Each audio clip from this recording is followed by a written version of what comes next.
Luke Morgan never planned to change the galaxy. He was just a systems technician from Earth, working for the United Human Alliance. His job was simple: set up communication links, fix signal repeaters, and keep his head down. When the Alliance received an invitation to join the peace ceremony on the planet Eurelia, Luke was chosen to assist the diplomats with their tech. To him, it sounded like another boring mission. A few wires here, a few buttons there, then back to the shuttle. The planet Eurelia was beautiful, almost unreal. Tall crystal towers touched the sky. Glowing plants moved with the wind, and the air smelled like sweet herbs. Luke had never seen anything like it. Aliens of all shapes and colors walked through the streets. Some looked like tall lizards, others like living statues made of stone. The most elegant of them were the Eurelians, the native species, proud and graceful, with silver-blue skin and long, flowing robes. The queen of Eurelia, Caldera, was said to be wise, strong, and distant. No one from Earth had ever met her in person.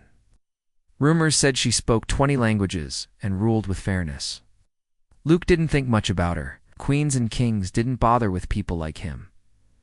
On the second day of the peace event, Luke was given a break while the human leaders discussed trade and borders with the Euralian Council. Curious and bored, Luke wandered into the royal complex. Wasn't trying to break rules.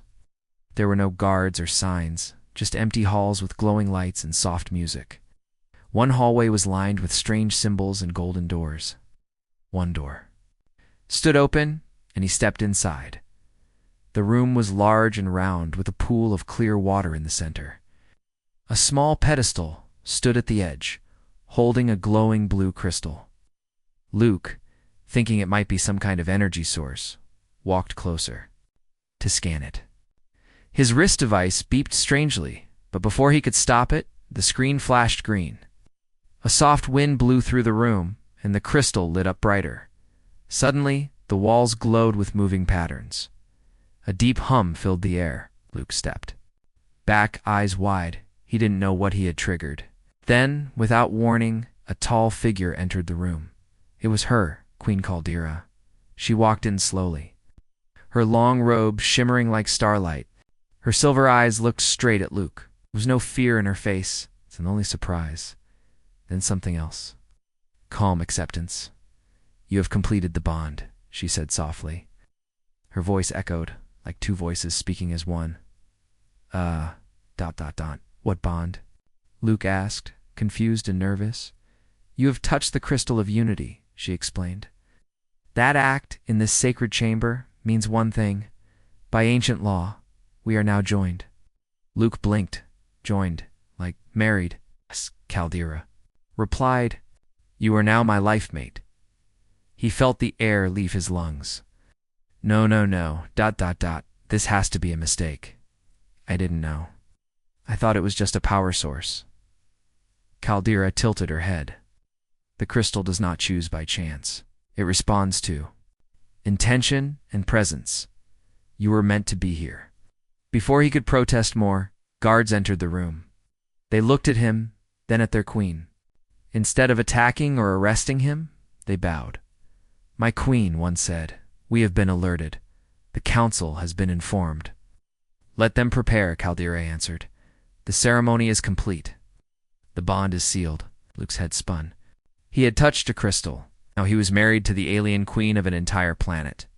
He hadn't even gone on a proper date in over a year. Within hours, the news spread across the galaxy. Galactic channels showed his face beside Caldera's. Headlines flashed. "Human technician marries Queen Caldera." "Earth citizen forms royal bond on Eurelia." Some laughed, others panicked. A few alien empires demanded answers. Earth's officials were stunned. The president of the Alliance tried to call Eurelia. Caldera said the law could not be undone.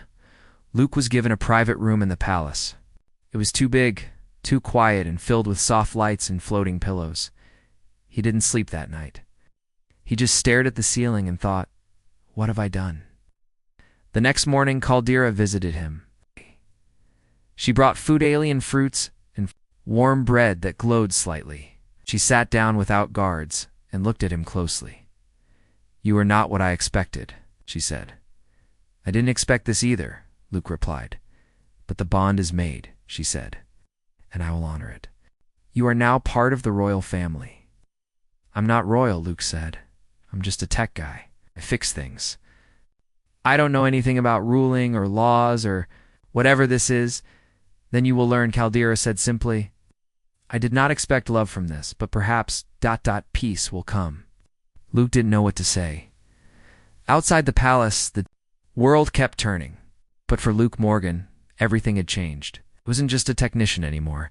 He was the accidental husband of an alien queen, and his world was never going to be the same again.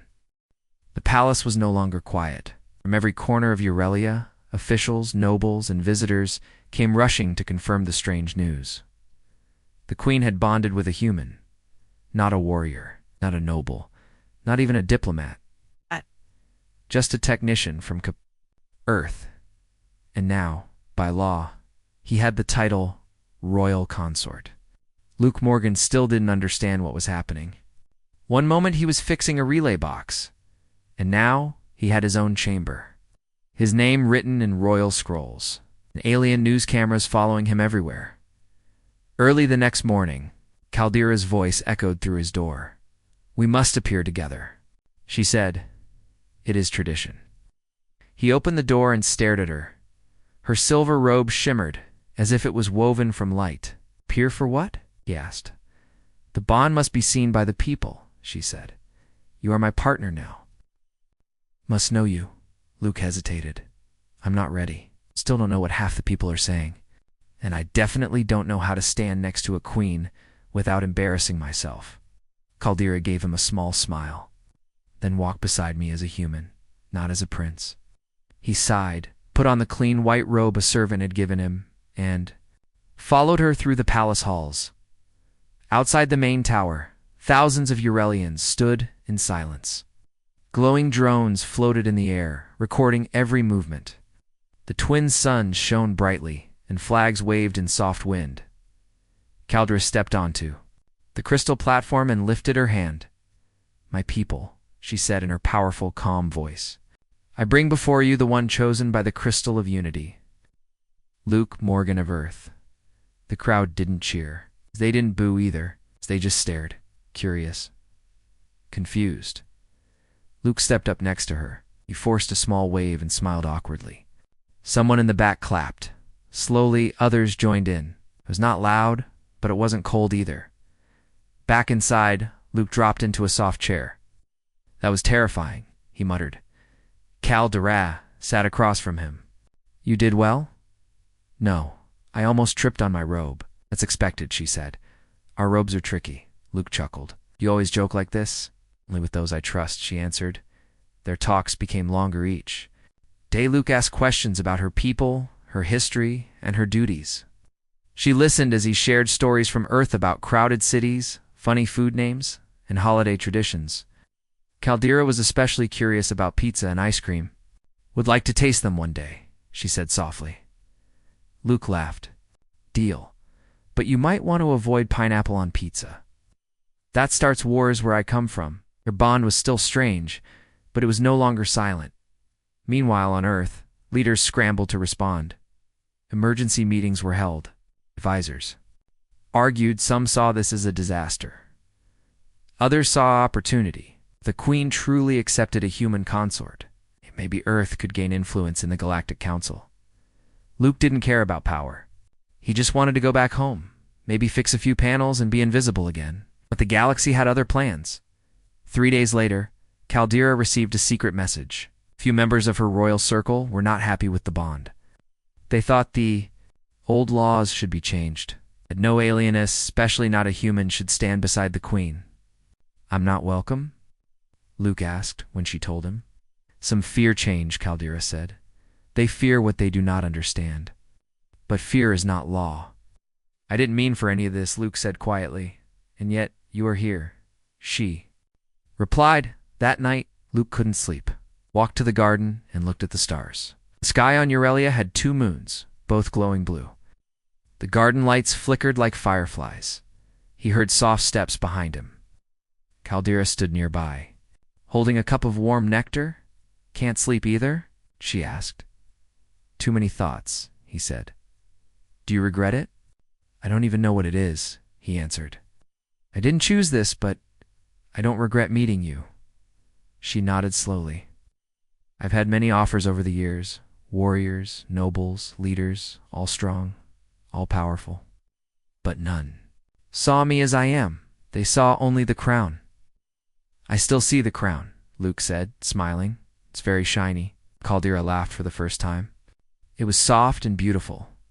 But I also see someone who eats glowing bread and wants to try pizza, Luke added. The Queen's smile didn't fade. They sat together in silence.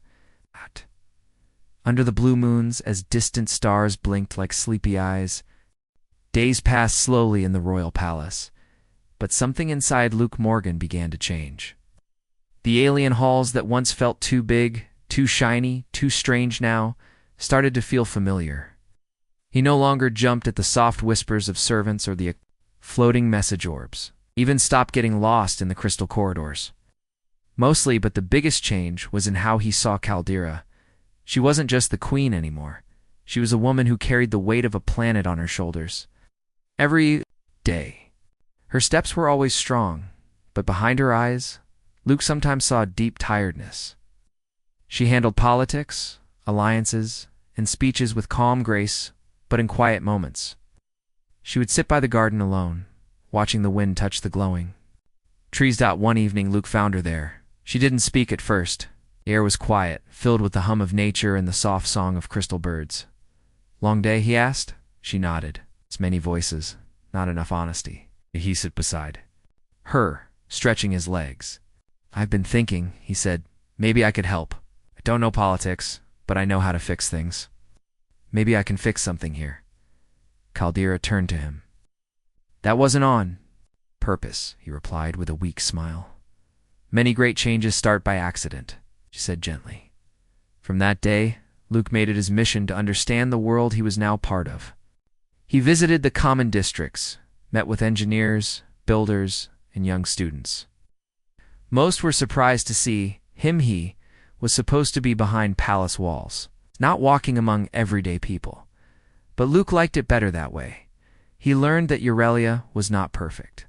While the cities were clean and bright, some outer zones had old tech and broken systems. The power grids flickered during solar storms. Water processors needed upgrades. People respected Caldera deeply, but many feared that her bond with a human would bring trouble. Some nobles were already whispering in private rooms. One of them was Lord Vicrona Tall, cold figure with golden eyes and sharp robes. He believed in pure royal bloodlines and thought human influence was a threat. He is unworthy, Vecron told others. This bond makes our queen look weak. She is blinded by curiosity, another noble added. We must protect the throne. Words reached the ears of Caldera's most loyal guard, Captain Shen. A quiet, serious warrior who had protected Caldera since her youth. She warned the queen. There is no open threat yet, Shen said. But eyes are watching your consort too closely. Keep him safe, Caldera replied. He is not just a guest. He is my choice. Luke wasn't told about the whispers, but he started to feel the tension. Servants avoided eye contact. Guards stood a little closer. Even during meals, there were glances between council members. One afternoon, Caldera took him to a private training room. I want you to learn how to defend yourself, she said. I thought that's what the guards are for, Luke said, raising an eyebrow. True, but power without skill is fragile, and ... It will give me peace of mind, he agreed, and training began. Alien combat was different from anything he'd seen. The practice swords were light but deadly, made of curved crystal. Movements were slow, almost like dancing, then suddenly fast and sharp. Luke stumbled often, but Shen taught him with calm patience. Between training and visiting the outer zones, Luke's days grew full. He repaired a power core for a small school. He helped redesign a signal tower using Earth-style wiring, which surprised the engineers. People started to speak differently about him. He is not just a consort, one elder said. He listens. He learns. But danger moved quietly. One evening, as Luke walked back from the training hall, A small flying device buzzed past him and exploded nearby. Just a flash of light and sound. It's not meant to kill, but to send a warning. Guards rushed in. Shen examined the pieces. "This was a scare device," she said. "Someone wants you frightened." Caldera was furious. "This cannot continue. We must respond," Shen urged. "You should remove him from the palace until we find who is behind this." But Caldera stood firm. "We do not hide. We face it." Luke stood beside her. "I'm not running. I didn't ask for this life, but I'm in it now, and I want to protect it." That night, as the twin moons rose, Caldera and Luke stood together. On the palace balcony, "You could have left," she said. "I thought about it," he admitted. "But then I remembered your laugh, and the kids in the school, and the way you speak to plants in the garden when you think no one is watching." She looked away, a little embarrassed. "You're not just a queen," he said. "You're someone worth standing beside." For the first time, Caldera reached out and took his hand. In the galaxy's eyes, they were still Strange Anne, alien queen, and a human technician. But in that moment, under the stars, they were just two people trying to understand each other. And maybe that was enough to start something powerful. Luke's presence in the palace no longer felt like an accident. It was becoming something more. He had stopped feeling like a visitor. His days were filled with training, learning, and helping Caldera whenever he could.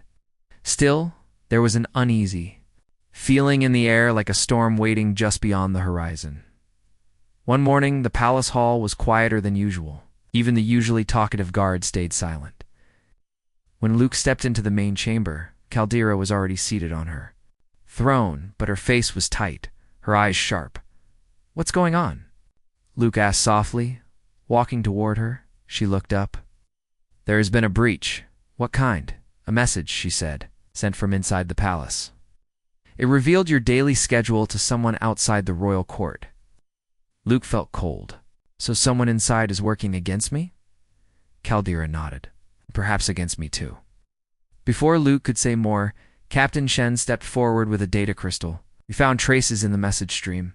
The signal came from a noble's private quarters." "Lord Vecron." "Of course it was him," Luke muttered. "He's hated me since the bond." "He is careful," Caldera said. "Too careful. We cannot accuse him without full proof." "Then let's get the proof," Luke said. "I've traced signals before. I can help." Shen looked surprised. "You know how to do that?" "On Earth, I repaired satellite links during solar flares. This should be easier." The Queen gave a nod. "Then do what you must." With Shen's help, Luke was given access to a small tech chamber deep in the palace. There, he connected to the royal data stream and began checking signal layers, looking for strange bounce patterns. Hours passed. He skipped meals. His eyes stayed glued to the glowing screen. Finally, found it. The message wasn't sent from Vecron's chamber, he said, calling Caldera and Shen in. It was rerouted through his signal port, but the origin was here right outside. The garden wing. Shen's eyes narrowed. It's one of the servant paths. "We need to check security footage," Caldera said. They found it, a hooded figure walking quietly through the halls.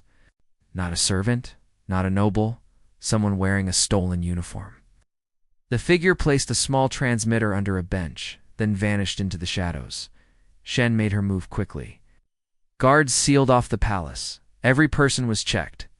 Eventually, they caught a spy hiding in a laundry chamber. He was not from Eurelia. His blood was of another system, a rival empire that once tried to challenge Caldera's rule. They wanted to break the bond, Caldera said as she watched the spy taken away. Maybe even end your life. Luke didn't speak. He felt the weight of everything now. This wasn't just politics. It was danger. Danger. That night, Caldera met him in his chamber. "You have done more than I ever expected," she said. "Quietly, you found the truth." "I just followed signals," he replied. "It's what I do." "You are more than what you do, Luke." He looked at her. "I didn't ask to be part of this, but I can't walk away now, not while they're trying to tear this down." She stepped closer. "You once said you were just a technician." "I still am." "No," she whispered.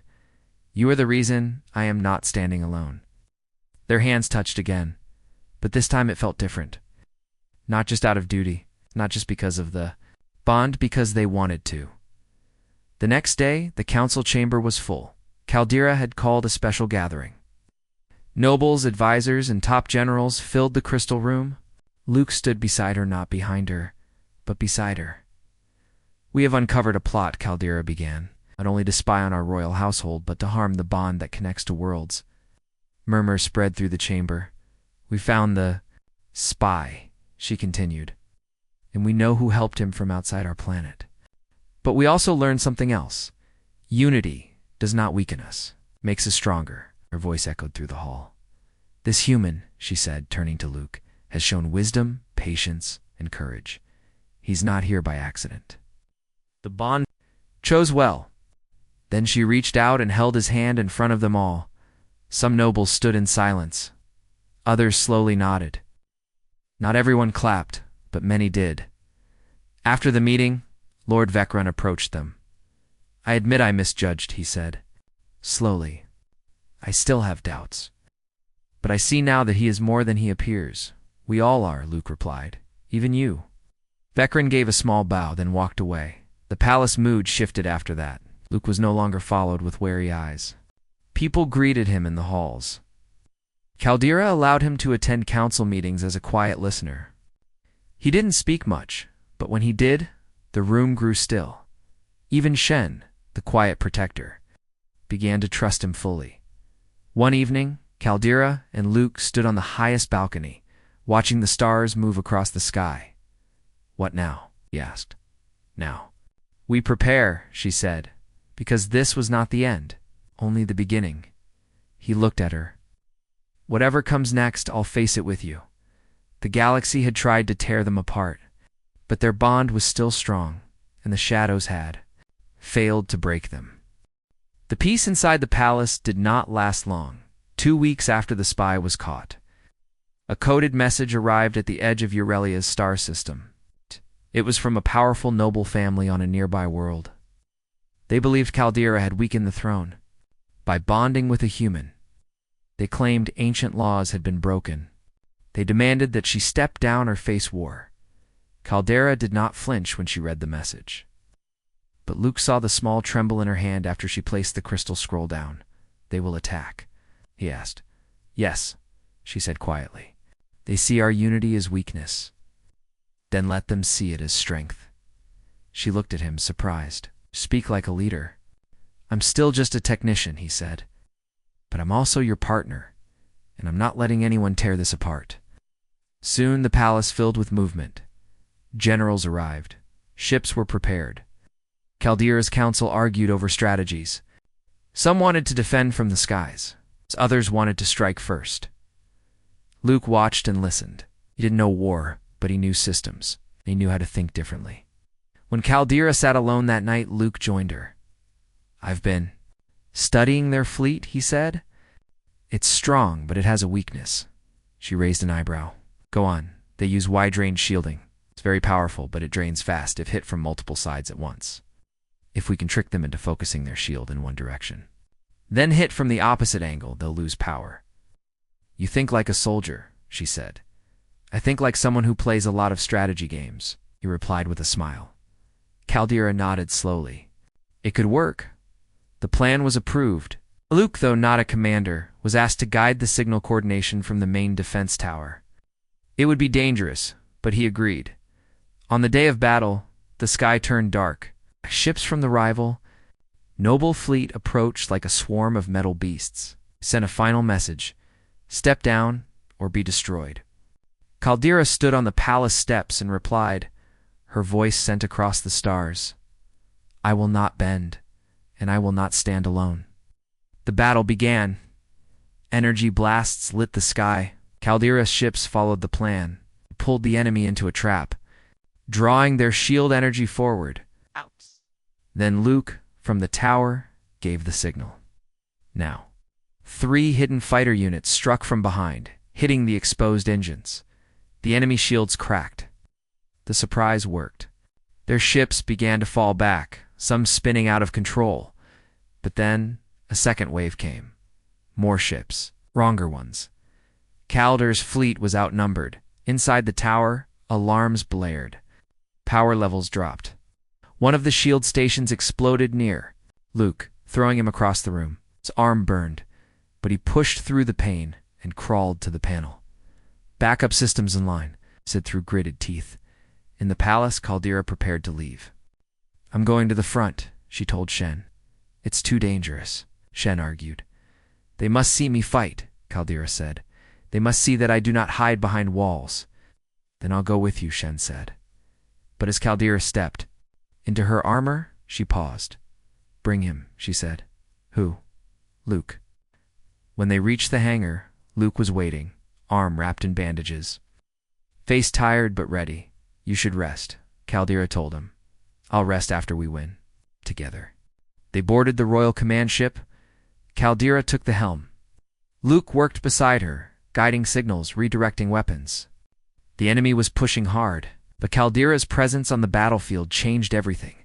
Her people saw her fighting. They fought harder during the last phase. Luke noticed a pattern. "They're trying to surround us. If we don't move now, we'll be trapped." "Then we move," Caldera said. She gave the order. Ships twisted and turned through enemy fire. Then, with perfect timing, a wave of energy was released from the ship's core. Using a frequency Luke had designed himself, it passed through enemy shields like light through glass. Ships fell. Engines burst. Engines burst. The enemy had been defeated. As the battle ended, Caldera opened a channel. "This is Queen Caldera of Eurelia," she said. "We will not step down. We will not be broken. And my consort, the human you called unworthy, helped save us all." The galaxy listened back. On the ground, the people of Eurelia cheered. Flags flew higher. Children danced in the streets.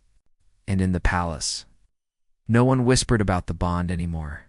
They had seen it survive fire. Luke stood with Caldera on the balcony once again. "You should have a medal," she said. "I'd settle for ice cream," he joked. "Then I will have it made for you," she replied with a small smile. He looked at her, eyes soft. "You didn't have to take me to the battle." "I didn't," she said. "I wanted to." They stood in silence, side by side. The war had tried to tear them apart, but instead it made their bond stronger. The battle was over, but the story was far from done. Word of the victory spread across the galaxy. News reports praised Queen Caldera for her courage and strategy. But even more surprising was the name mentioned alongside hers, Luke Morgan. The human technician turned royal consort. Alien leaders who once doubted the bond now watched with interest. Some feared what humans might bring. Others saw the beginning of something powerful, a future where different species could work together, but inside the palace. Life slowly returned to normal, or at least a new kind of normal. Luke now had his own office within the palace, not for decoration, but because he was actually needed. His knowledge of human systems helped solve many of Eurelia's oldest problems. Broken water filters in the outer zones fixed. Ancient wiring in city towers updated. Even Caldera's own advisors started asking for his ideas. He was no longer the human mistake. He was becoming someone respected. One afternoon, as he finished repairing a weather beacon, a young Euralian girl ran up to him. "Is it true you saved the queen in the sky?" she asked with wide silver eyes. "We saved each other," Luke said, with a smile, handing her a glowing crystal as a gift. "Teamwork." She laughed and ran back to her group. Not far away, Caldera watched from the edge of the plaza. Her robe was light that day, not royal, just soft cloth and simple lines. She walked toward him slowly. "You've become part of this world," she said. "Maybe," Luke replied. "But I still miss sandwiches." She laughed softly. "We can build you a sandwich maker." "Deal." They walked together. No guards, no reporters, just two people sharing quiet steps.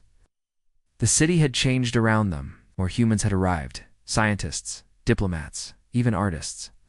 Cultural exchange had started, And Eurelia was no longer seen as distant or strange. It was now the bridge between worlds. A few weeks later, Caldera called for a special summit. The Galactic Council, once unsure about Earth's place, was invited to Eurelia to witness something. Knew a partnership based not just on trade or politics, but unity. On the day of the summit, leaders from 10 different star systems gathered in the Great Crystal Hall. Banners of many worlds hung side by side. Translators hummed quietly. Everyone waited. Then Caldera entered with Luke beside her. No one whispered this time. No one questioned his place. Caldera spoke clearly, with strength in her voice. We gather not because of war, but because of war, but because of peace. My world stood on its own for centuries, proud, strong, but we now see a greater strength in connection. She looked at Luke. This human came not with power, but with heart. He did not ask for the bond, yet he honored it. He did not seek the crown, yet he helped protect it. He did not speak loud, but when he spoke, we listened. Then she turned back to the council. Let Eurelia be the first of many, not just united by law, but by trust. May our differences become bridges, not walls. Room stayed silent for a moment. Then applause rose slowly. Even the older, cautious leaders nodded. They had seen the battle. They had seen the bond. Something had changed. After the summit, Luke stood alone on the palace balcony watching ships fly above the city's Shen. The loyal guard approached him. You handled the summit well, she said. I didn't say much. You didn't have to, Shen replied. You've already done enough. He smiled. You still don't trust me completely, do you? Shen paused. I do now. I saw you on the battlefield, and I see the way the queen looks at you. How's that? Like she's not alone anymore. With a respectful nod, Shen walked away. As the stars lit the sky, Caldera joined Luke once again. This time, she carried a small plate. What's that? He asked. Your ice cream, she said. Or a version of it. We tried our best. He took a bite. It was sweet, cold, and slightly glowing. Not bad. We'll keep improving. They laughed together. Then she grew quiet. I used to believe love was a weakness, she said. I was trained to rule alone, to never show too much feeling. But you've shown me something else. Luke didn't speak. He let her continue. You made me feel human, she whispered. He looked at her gently. And you made me feel like I belong. They leaned closer, hands touching under the starlight. Not as queen and consort, not as ruler and technician. Just two souls connected by accident, but kept together by choice. Far above them, the stars kept turning, but the galaxy had changed. And it all started because one human touched a glowing crystal and accidentally wed a queen.